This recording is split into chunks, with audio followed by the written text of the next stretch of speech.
Welcome back to the Outlaw Ranch. Well, after stewing over this shock mount and the way it was sitting, I did like the way it looked, but that lower heim joint that was in that shock mount down here, while it wasn't at a total bind, it was not far from it. So I have now removed the shock. I removed these two. These are actually the tabs here that bolt up into these shock mounts here. And what I'm going to do is I'm going to come in here with a cutoff wheel. I'm going to cut this off, try and cut this out on both sides.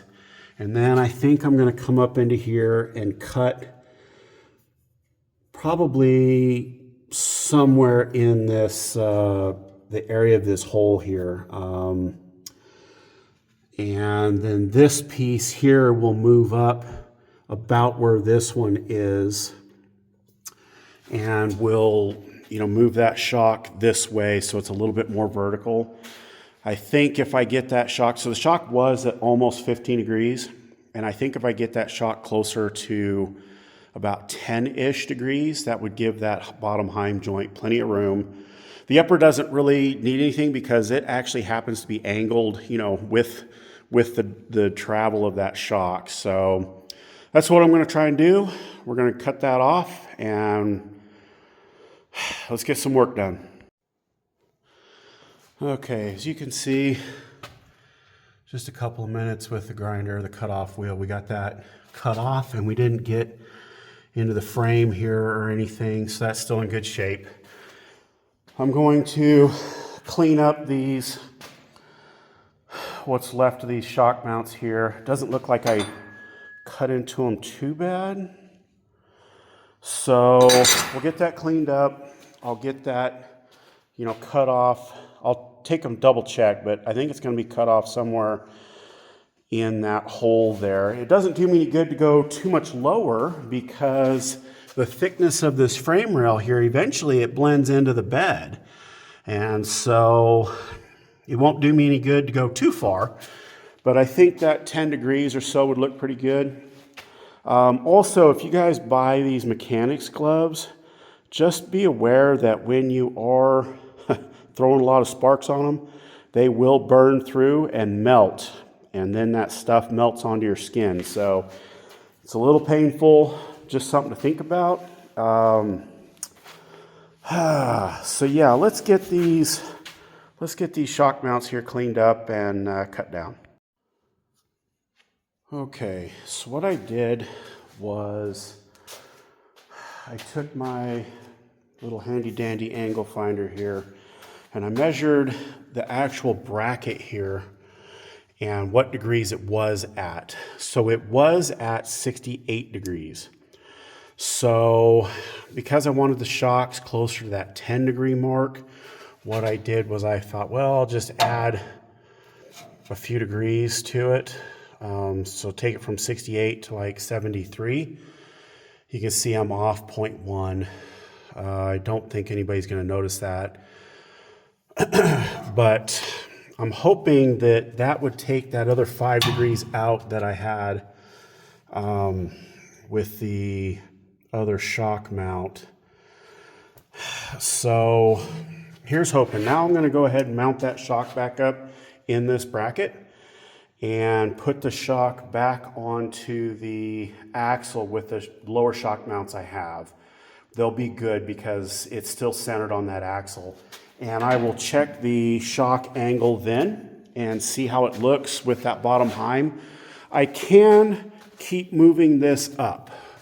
I can move this up on the frame some more. But at some point, I'm gonna have to probably finish weld this because I won't be able to get a torch in there anymore if I keep moving this bracket, that way. So because these are important welds, these aren't welds that I can have fail on me because serious harm and bodily damage could happen. So I need to get somebody in here who really is a good welder to get all of this stuff done. So stand by, let's get that shock mounted and see how it looks. Okay, I got this shock back in place. I did try to move this reservoir off to the front to see if it would clear any better. Unfortunately, it doesn't. There's the bed mount there. So that reservoir is definitely going to have to go to the rear, which means that that leaf spring hanger definitely has to come off.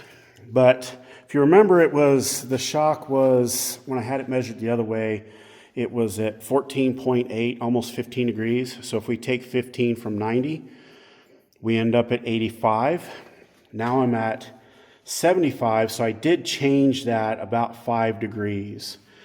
So that shock should be 10-ish degrees, you know, from out of square or out of straight up and down. I have more room right there on the Heim.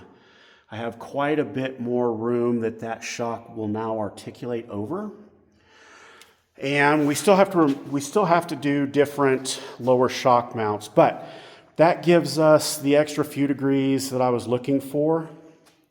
And you can see all I had to do was just lop the top of that tab off, and I got what I was after. So this will be the final position on the upper shock mount. That will still give me some room to kind of weld in that rear kicker for the subframe here that comes off of our cradle. So I think I have everything figured out. Now I just need to get the other side to match this, and we will we'll be one step closer. This video is going to be short. We're going to end it here. I have to get ready for work for my real job. So as always, thank you so much to every one of you who has subscribed. I've been very fortunate and picked up a few new subscribers, and I'm very grateful for that. You guys have no idea how fortunate I feel that people would actually subscribe to this. So thank you so much for that. Again, as always, like, share, comment, subscribe. I hope y'all have a fantastic day, and we'll catch y'all on the next one.